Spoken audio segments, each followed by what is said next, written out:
इतिहास में नरेंद्र मोदी जितना घटिया प्रधानमंत्री कोई चला नहीं है। वो सिर्फ प्रधानमंत्री में इंसान भी घटिया है।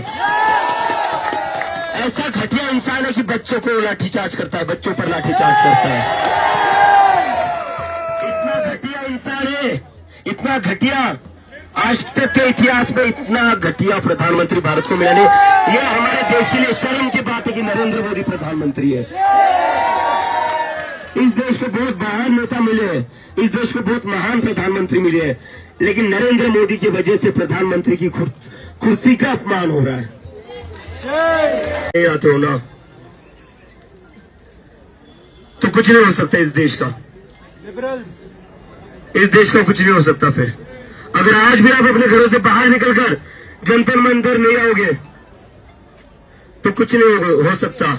सोनम सर ने जो 20 दिन तक अनशन करके अपनी जान दांव पर लगाई थी, जो इतने पेन में थे, इतने दर्द में थे, वो किस चीज के लिए थे वो?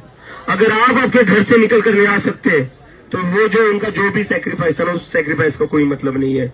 यहाँ पर ये जो स्टूडेंट्स बैठे हुए सोनम सर के साथ, ये भी पहले दिन से बैठे हुए हैं, इनके सैक्रिफाइस का कोई मतलब नहीं है।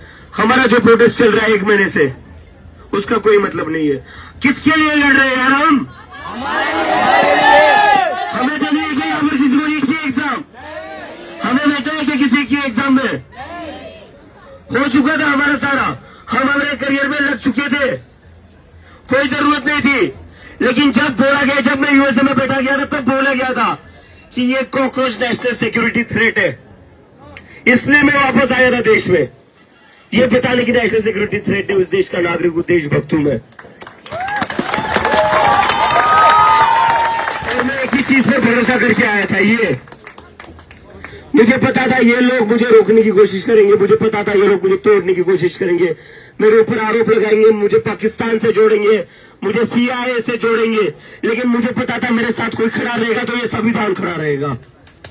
इस संविधान के भरोसे में आया और अभी भी मुझे पूरा यकीन है नरेंद्र मोदी चाहे जितना भी बड़ा तानाशाह बन जाए, पहले तो उस इंसान को शर्म आनी चाहिए।